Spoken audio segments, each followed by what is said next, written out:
రైతాంగానికి నమస్సులతో మట్టి మనిషి కార్యక్రమానికి స్వాగతం. ఈ కార్యక్రమాన్ని సమర్పించేవారు ప్రతిభా బయోటెక్ కోకోలి, సహసమర్పిస్తున్న వారు పర్ఫెక్ట్. ముందుగా కార్యక్రమంలోని ముఖ్యాంశాలు.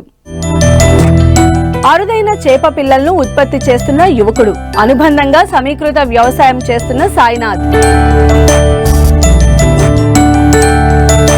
కంది పంటలో శనగపచ్చ పురుగుల ఉధృతి నివారణకు శాస్త్రవేత్తల సూచనలు. రైతులకు వరంగా మారిన అజొల్లా, వ్యవసాయ అనుబంధ రంగాల్లో ఉత్పత్తి ఖర్చు తగ్గించే ఔషధం.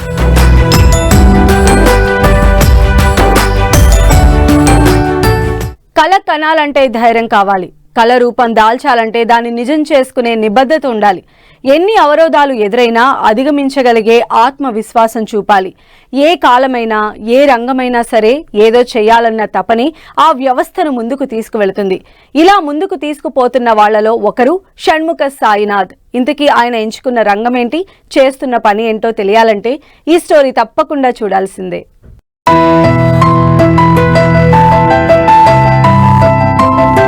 ఇంగ్లీష్ లో where there is the will there is a way అని ఒక సామెత ఉంది. అంటే సంకల్పం దృఢంగా ఉంటే మార్గాలు వాటంతట అవే తెరుచుకుంటాయి అని అర్థం. అలాంటి మార్గాలను తన బలమైన సంకల్పంతో వేసుకున్నారు రంగారెడ్డి జిల్లా షాద్ నగర్ మండలం అన్నారం గ్రామానికి చెందిన యువకుడు షణ్ముఖ సాయినాథ్.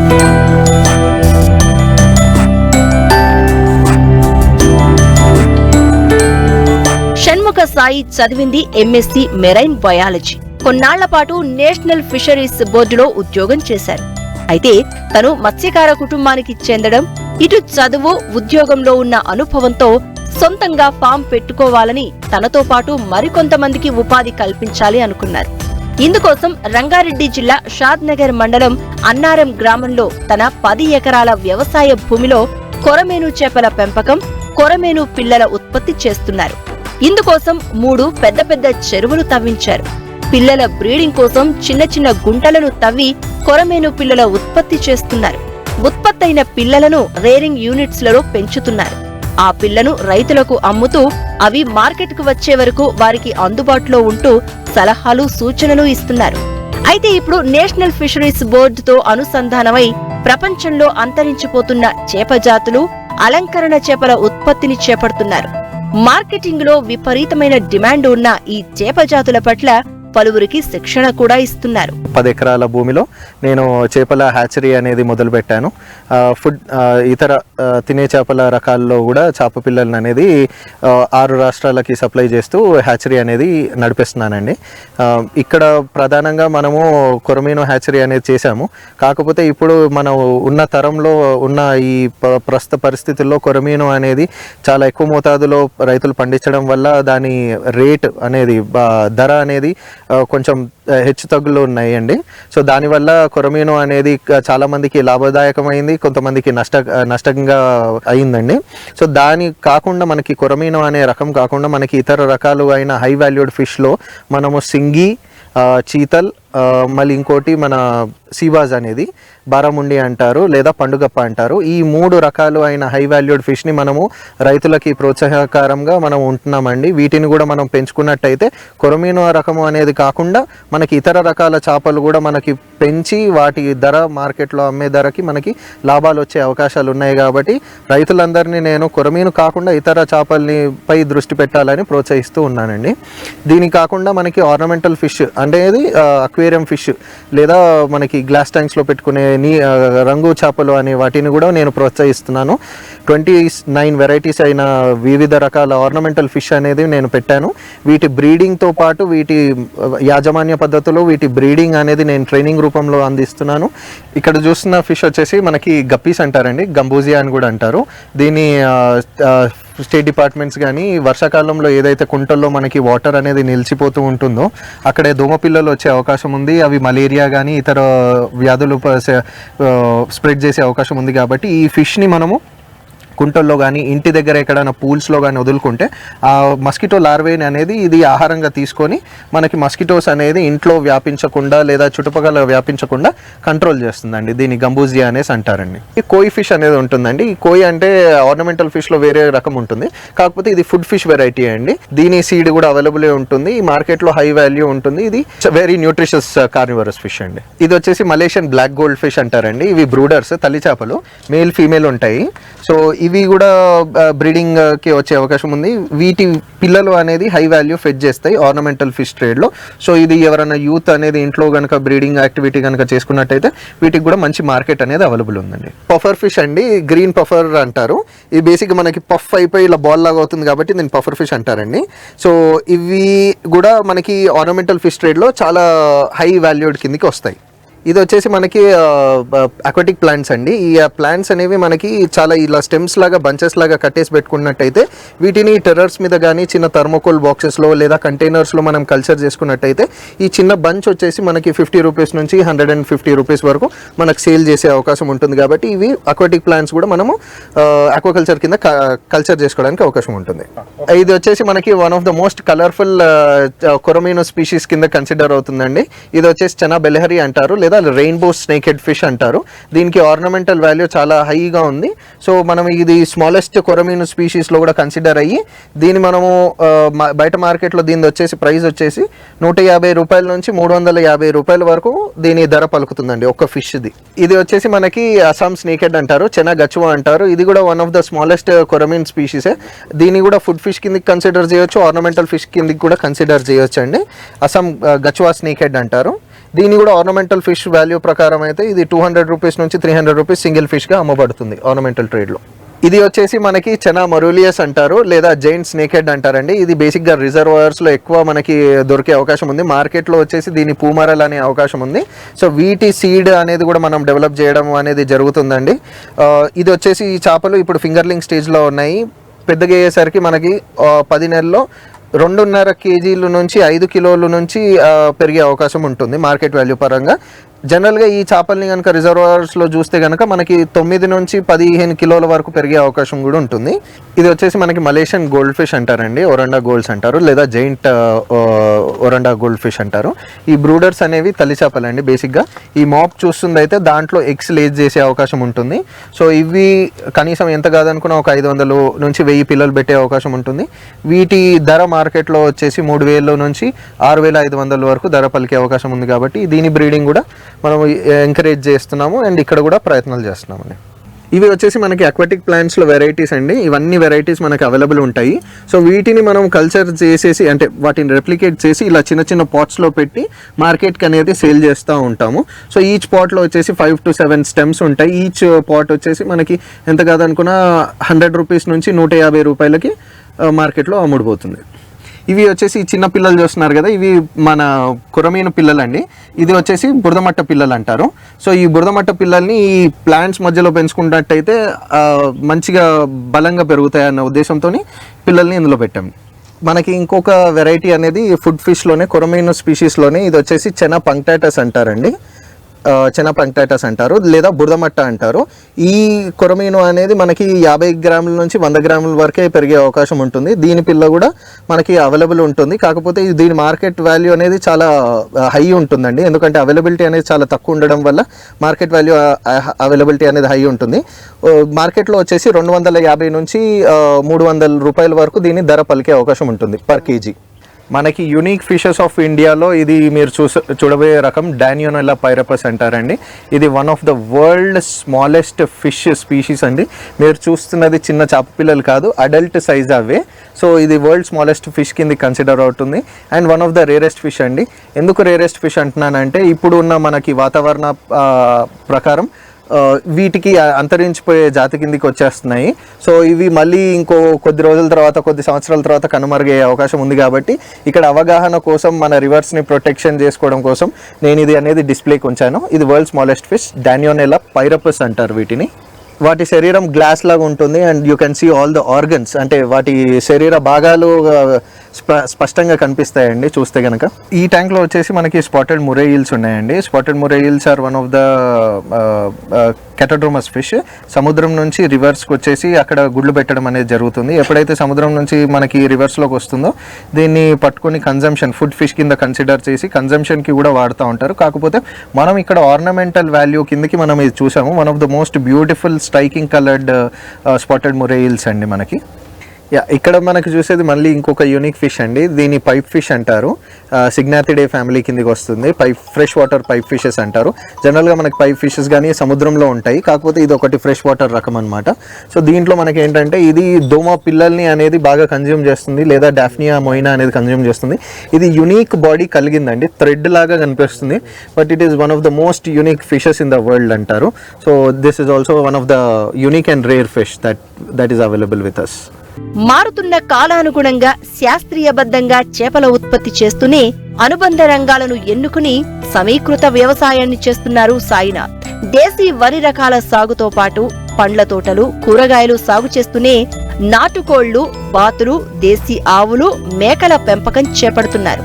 ఇందులో ఒక వ్యవస్థ నుండి లభించే ఉత్పత్తులు, వ్యర్థాలు మరో వ్యవస్థకు వనరులుగా మారి పెట్టుబడులుగా ఉపయోగపడతాయి. దీంతో పాటు మనకి ఇంటిగ్రేటెడ్ అగ్రికల్చర్, దీంట్లో కూడా ఇంటిగ్రేటెడ్ ఫార్మింగ్ రూపంలో కూడా మన వరి అనేది నేను నాటు రకం వరి అనేది నేను పెంచుతున్నానండి. ప్రీవియస్గా నేను చిటిముత్యాలు అనేది వేసాము. అది ఆరోగ్యానికి చాలా ఉపయోగకరం కాబట్టి రత్నచోడి అనే వెరైటీని ఇప్పుడు వరిలో వేసే ఈ పంటకి వేసే అవకాశాలు ఉన్నాయి. ఇది కాకుండా మనకి మక్కలు కానీ, జొన్నలు కానీ, మనకి ఇంకొకటి రాగులు కానీ అనేది ఇక్కడ మనకి అగ్రికల్చర్ యాక్టివిటీలో. ఇది కాకుండా మనకి ఆర్గానిక్ వెజిటేబుల్స్ అనేది కూడా వేస్తున్నామండి. కంప్లీట్గా ఇవి కెమికల్ ఫ్రీ అనేది నేను ప్రయత్నంలో చేస్తూ ఉన్నాను. మనకి పండ్ల తోటల్లో వచ్చేసి మనకి రామ్ఫల్ కానీ, సీతాఫల్ కానీ, మనకి బంగన్పల్లి అనే మామిడి రకాల తోటలు ఉన్నాయండి. ఇది కాకుండా మనకి నేటివ్ వెరైటీ అని తైవాన్ జామ కాకుండా నేటివ్ వెరైటీ అనేది రుచికరంగా ఆరోగ్యానికి చాలా బెనిఫిషియల్గా ఉండేది నాటు జామకాయ రకాలు కానీ, మళ్ళీ కాలా జామున్, బ్లాక్ జామున్ వెరైటీ కూడా మనకి అందుబాటులో ఉందండి. నేను మన తెలంగాణ గవర్నమెంట్కి అభినందనలు ప్రకటిస్తున్నాను. ఎందుకంటే ఇన్లాండ్ ఫిషరీస్లో మన తెలంగాణ గవర్నమెంట్కి మొదటి స్థానం కలిగింది. Last Indian fish farmers day రోజు మనకి సెంట్రల్ గవర్నమెంట్ వాళ్ళు మనకి తెలంగాణ ఫిషరీస్కి అవార్డు ఇవ్వడం జరిగింది. ఒకవైపు చేప పిల్లల ఉత్పత్తిని చేస్తూనే మరోవైపు మిశ్రమ వ్యవసాయం చేపట్టారు సాయినాథ్. కొత్తగా చేప పిల్లలు పెంచాలనుకునే వారికి ఉత్పత్తితో వచ్చే లాభాలు వంటి అంశాలపై అవగాహన కల్పిస్తూ స్వయం ఉపాధిని ఏర్పాటు చేసుకునే విధంగా శిక్షణ ఇస్తున్నారు. భవిష్యత్తులో ప్రపంచంలో అంతరించిపోతున్న ముఖ్యమైన చేప పిల్లల ఉత్పత్తిని భారీ ఎత్తున చేపట్టనున్నట్లు కార్యాచరణ రూపొందించుకుంటున్నారు.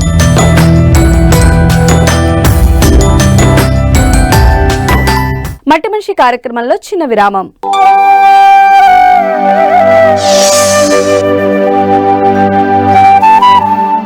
ఖరీఫ్ కంది ప్రస్తుతం కాత దశలో ఉంది. ఈ దశలో పలు పురుగులు కంది పంటకు ఆశించే ప్రమాదం ఉంది. ఇప్పటికే చాలా చోట్ల శనగ పచ్చ పురుగు ఆశించినట్లు శాస్త్రవేత్తలు గుర్తించారు. ఈ పురుగుల వల్ల తీవ్ర నష్టం జరిగే అవకాశం ఉంది. దీని నివారణకు సత్వరమే చేపట్టాల్సిన సస్యరక్షణ చర్యల గురించి తెలియజేస్తున్నారు ఖమ్మం జిల్లా వైరా కృషి విజ్ఞాన కేంద్రం కోఆర్డినేటర్ రవి.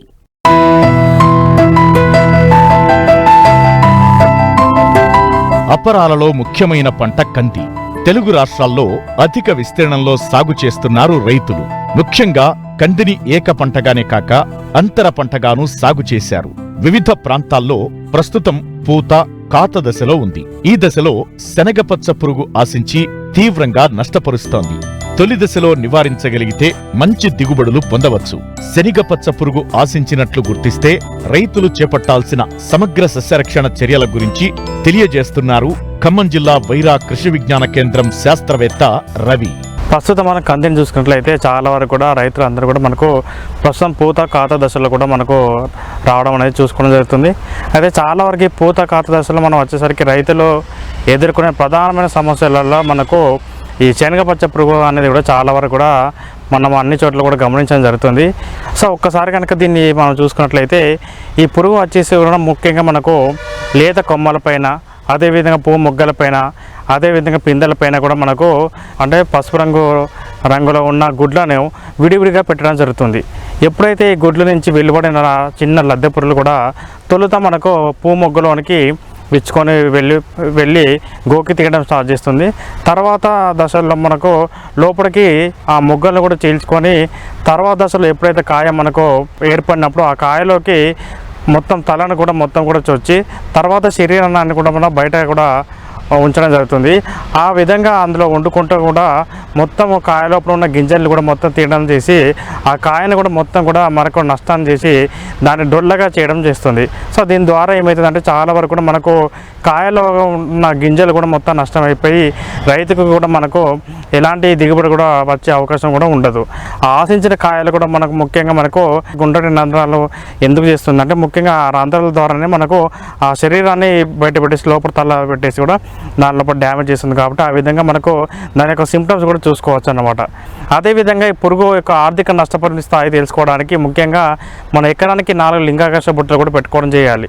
సో దాని ద్వారా చాలా వరకు కూడా మనకు ఆ లింగాకర్ష బుట్టల ద్వారా కూడా మనకు పురుగు యొక్క ఉధృతి తెలుసుకోవచ్చు. అదేవిధంగా ఈ మొగ పురుగు అనేది కూడా చాలా వరకు ఆ బుట్టలు పడిపోవడం జరుగుతుంది. కాబట్టి చాలా వరకు కూడా ఎలాంటి పురుగు మందులు లేకుండా కూడా మనకు పురుగు యొక్క ఉధృతిని కూడా దాని యొక్క సంతతిని కూడా తగ్గించే అవకాశం ఉంటుంది. కాబట్టి కంపల్సరీ కూడా మనకు విధిగా ఎకరానికి 4 లింగాకర్ష బుట్టలు పెట్టుకోవాలి. మనము ఎకరానికి ఒక 8 నుంచి 10 పక్షి స్థావరాలు కనుక పెట్టుకున్నట్లయితే చాలా వరకు కూడా మనకి పక్షుల ద్వారా కూడా మనకి ఏంటంటే దీని యొక్క సమస్య కూడా మనకు తగ్గిపోయే అవకాశం ఉంటుంది. కాబట్టి లింగాకర్ష బుట్టలతో పాటు కూడా మనం ఎకరానికి 8 నుంచి 10 టీ ఆకారం షేప్లో ఉన్న పక్షి స్థావరాలు కూడా పెట్టుకోవాలి. అదేవిధంగా మనకు తొలి దశలో ఒకవేళ కనుక గుడ్ల దశలో కనుక దీన్ని యొక్క గమనించినట్లయితే మనకు తొలి దశలో వేప నూనె 1500 ppm 5 ml per లీటర్ కానీ వేపగింజ కషాయం 5% అది NSKE కానీ చేసుకున్నట్లయితే చాలా వరకు కూడా దీని ద్వారా కూడా మనకు పురుగు ఉధృతి కూడా తగ్గిపోయే అవకాశం ఉంటుంది. తర్వాత ఒకవేళ కనుక అప్పటికి కూడా ఉధృతి తగ్గని పరిస్థితిలో మనకు అందుబాటులో ఉండే ఎసిఫేట్ 1.5 grams కానీ లేకపోతే మనకి ఇండాక్స కార్బో 1 ml కానీ లేకపోతే మనకి కినాల్ ఫస్ట్ 2 ml కానీ పిచికారి చేసుకోవాలి. అప్పుడు కూడా తగ్గినట్లయితే ఉధృతి కనుక ఎక్కువ ఉన్నట్లయితే అప్పుడు మనకు స్పైనోసైడ్ 0.3 ml కానీ ఎమామెక్టర్ బెంజోయేట్ 0.5 grams కానీ లేకపోతే క్లోరంట్రనిల్ 0.3 ml కానీ లేకపోతే థయోడికార్బో 1.5 grams కానీ లేకపోతే లాంబ్డాసైలోథిరిన్ 1 ml కానీ లేకపోతే క్లోరంట్రనిల్ ప్లస్ లాంబ్డాసైలోథిరిన్ 0.4 ml పిచికారి చేసుకున్నట్లయితే చాలా కూడా పురుగు ఉధృతి కూడా తగ్గిపోయే అవకాశం ఉంటుంది. శనగపచ్చ పురుగును రసాయన ఎరువులతోనే కాకుండా జీవ రసాయనాలను ఉపయోగించి నివారించవచ్చు. అయితే ఏ మందు ఏ మోతాదులో వాడాలో శాస్త్రవేత్త ద్వారా తెలుసుకుందాం. అదేవిధంగా మనకు జీవ రసాయనాల్లో భాగంగా ముఖ్యంగా మనకు అందుబాటులో ఉండే మనకు బ్యాసిలస్ నుంచి కూడా అలాంటి ద్రవాలను కూడా ఎకరానికి 300 గ్రాములు పిచికారి చేసుకున్నట్లయితే చాలా కూడా పురుగు ఉధృతి తగ్గిపోయే అవకాశం ఉంది. ఎల్కవరప NPV ద్రవణాన్ని అంటే ఎకరానికి కనుక 200 లార్వల్ ఈక్వలెంట్ కనుక చేసుకున్నట్లయితే చాలా వరకు ఈ వైరస్ ద్వారా కూడా మనకు పురుగు ఉధృతి కూడా తగ్గిపోయే అవకాశం ఉంటుంది. అదేవిధంగా మనకు మెకానికల్ ప్రాక్టీసెస్ ముఖ్యంగా మనకు ఎక్కడైతే కనుక ఉధృతి కనుక బాగా ఉన్నట్లయితే అప్పుడు ఒక పట్ట వేసుకొని కూడా చాలా వరకు కూడా మనకు ఈ కందిని కనుక ఒకసారికి గట్టి కనుక దులిపినట్లయితే చాలా వరకు కూడా ఇలా అద్దె పురుగులు కూడా ఆ పంటలో కూడా మన ఈ పట్టలో కూడా పడిపోయి కూడా వాటిని సులువుగా మనం చేయితోటి తీసి నాశనం చేయడానికి కూడా ఒక మంచి సులువైన పద్ధతి. చాలా వరకు కూడా మనకు ఈ శనగ పచ్చ పురుగు నుంచి కూడా బయటపడే అవకాశం ఉంటుంది. కాబట్టి రైతులు అందరూ కూడా ఇవన్నీ యాజమాన్య పద్ధతులు సమ్మర్ లోతుకులతో పాటు కూడా అన్ని యాజమాన్య పద్ధతులు పాటించట్లయితే చాలా వరకు కూడా మనకు తగ్గించే అవకాశం ఉంటుంది. మళ్లీ కంది పంటను సాగు చేయాలనుకునే రైతులు శనగ పచ్చ పురుగును తట్టుకునే రకాలను ఎంచుకోవాలి. అంతేకాదు గత పంట అవశేషాలు లేకుండా లోతు దుక్కులను చేసుకుంటే శనగ పచ్చ పురుగును నివారించేందుకు ఆస్కారం ఉంటుంది. కందిలో ఎర్ర పంటగా, బంతి, రక్షక పంటగా మొక్కజొన్నను సాగు చేసుకుంటే అధిక దిగుబడులను తీసేందుకు వీలుంటుంది.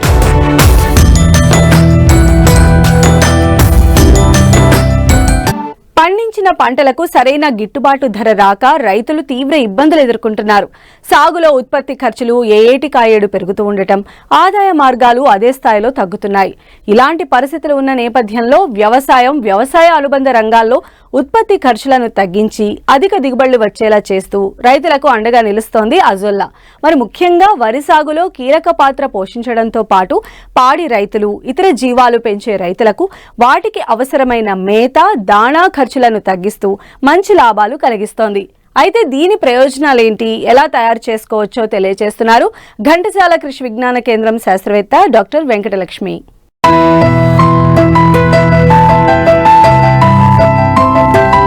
చిన్న చిన్న నీటి కుంటల్లో తక్కువ కాలంలోనే అత్యంత వేగంగా పెరిగేది అజోల్లా. ఆకుపచ్చ పెరును జాతికి చెందిన ఈ మొక్క ఇతర మొక్కల మాదిరి కాకుండా ప్రత్యేకమైనది.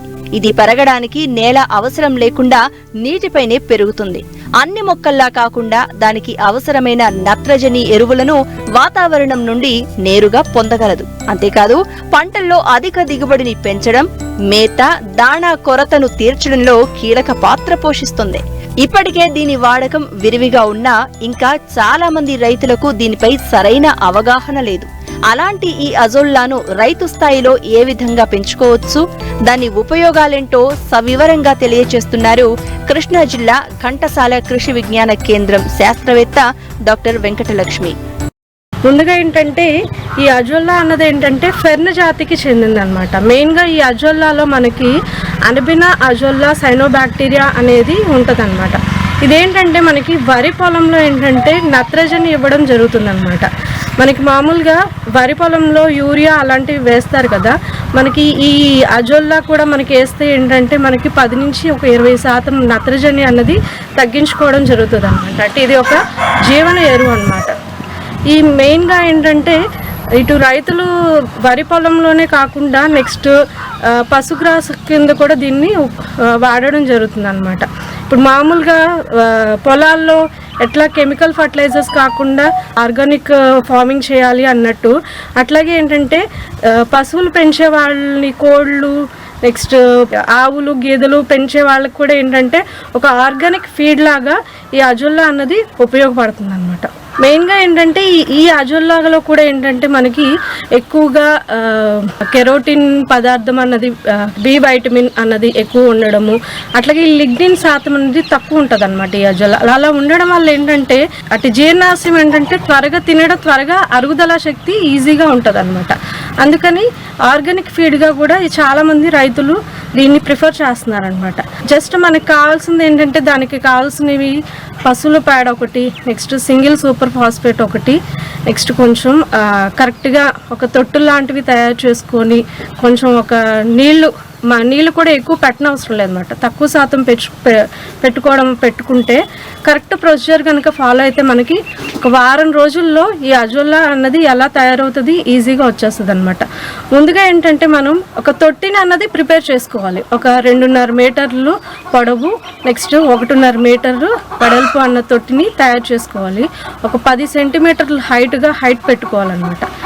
ఫస్ట్ స్టార్టింగ్ అది వేసిన తర్వాత దాని మీద ఒక పాలిథిన్ షీట్ లాంటిది పరుచుకున్నాక ఆ షీట్లో మనం ఏంటంటే ఫస్ట్ స్టార్టింగ్ ఒక 30 నుంచి 35 కిలోలు పుట్టమట్టి, అంటే సారవంతమైన మట్టి దాని మీద వేసుకోవాలన్నమాట. వేసిన తర్వాత నెక్స్ట్ ఏంటంటే ఒక 4 నుంచి 5 కిలోలు పశువుల పేడ ఒక 10 నుంచి 15 లీటర్ల నీటితో బాగా గుజ్జుగా కలుపుకొని ఆ పశువుల పేడని ఆ పుట్టమట్టిలో కలుపుకొని దాని తర్వాత నెక్స్ట్ కొంచెం వాటర్ అన్నది ఒక 10 సెంటీమీటర్లు నింపుకొని నెక్స్ట్ మనకి ఈ అజొల్లా మదర్ కల్చర్ని, అంటే 1 నుంచి 15 కిలోలు ఈ అజొల్లా మదర్ కల్చర్ని అందులో వేసిన ఒక వారంకి మనకేంటంటే 1 కిలో మదర్ కల్చర్ నుంచి ఒక 6-8 కిలోల అజొల్లా కల్చర్ అనేది రావడం జరుగుతుంది అనమాట. అలా వేయడం వల్ల ఏంటంటే నెక్స్ట్ చక్కగా అటు మనం వరి పొలంలో వేసుకోవచ్చు, నెక్స్ట్ మనం ఇటు డైరీకి, కోళ్ళకి, ఆవులకి, గేదెలకు కూడా వేసుకుంటాం అనమాట. అలా వేయడం వల్ల పాల శాతం దిగుబడి పెరుగుతుంది, అలాగే పాల నాణ్యత బాగుంటుంది, పాల ఉత్పత్తి కూడా బాగా రావడం జరుగుతుంది. అట్లాగే వరి పొలంలో ఏంటంటే మనకేంటంటే నత్రజని అన్నది బాగా రావడం జరుగుతుంది. మనం 1 ఎకరానికి ఒక 80 కిలోలు మనం యూరియా వేసుకుంటే ఈ అజొల్లా వేయడం వల్ల ఏంటంటే ఒక 10 నుంచి 15% తగ్గించుకోవడం వల్ల అప్పుడు మనం ఒక 65 కిలోలు యూరియా వేసుకోవచ్చు అనమాట. దీనివల్ల ఏంటంటే అటు పొలాల్లో మనం ఈ ఎరువుల మీద ఖర్చు తగ్గించుకోవచ్చు, అట్లాగే ఇటు మన పశుగ్రాసం దగ్గరకు వచ్చేసరికి పౌల్ట్రీ ఫీడ్ కూడా ఏంటంటే మనం ఆర్గానిక్గా ఇవ్వడం వల్ల ఏంటంటే పాల నాణ్యత బాగుంటుంది. అట్లాగే ఆ పాలు మనం తాగడం వల్ల ఏంటంటే మనం కూడా మంచి ఫుడ్ తీసుకోవడం జరుగుతుంది అన్నమాట.